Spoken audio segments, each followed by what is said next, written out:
Yo! For today's video guys, I'm so sad kasi nung nagpakain ako ngayon ng aking mga pusa is parang may kulang, sabi ko. Hinahanap namin.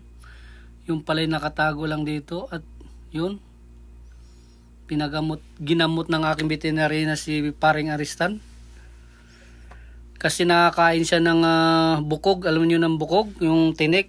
Pinapakain namin yan, puro lang mga manok.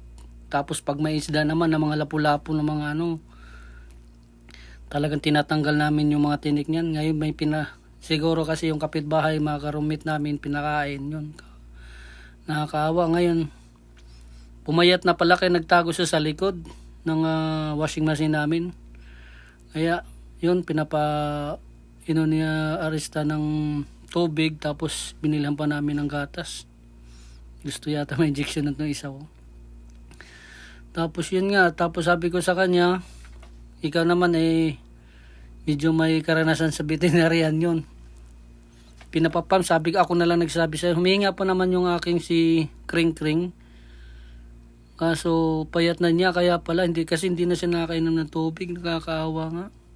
Ako'y susad talaga, nakita ko siya. Sabi ko nga kay Stan, yun yung kapatid niya, tingin ng tingin.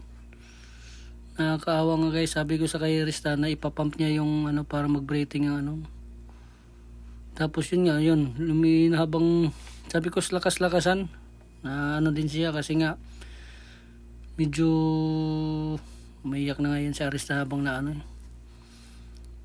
yung tubig na yan, hindi yan galing sa katawan niya, yung pag-inject lang namin. Mabagal kasi yung niya.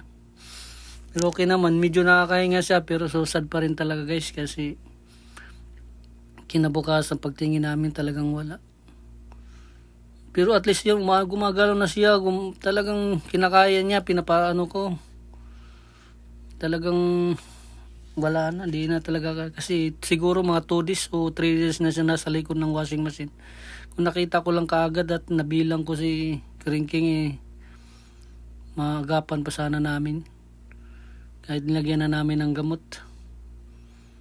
Nakakaawa nga Gumagalaw pa talaga siya, kaya pa niya, kulang lang sa tubig, pumayat siya kasi nandun sa likod, di namin nakita. Kala namin pumunta lang sa kabilang doon sa kumakain. Hindi naman sila kumakain yan sa ibang kung maliban dito sa amin, sa tapat namin. Wala kami magawa kundi ilibing na lang siya.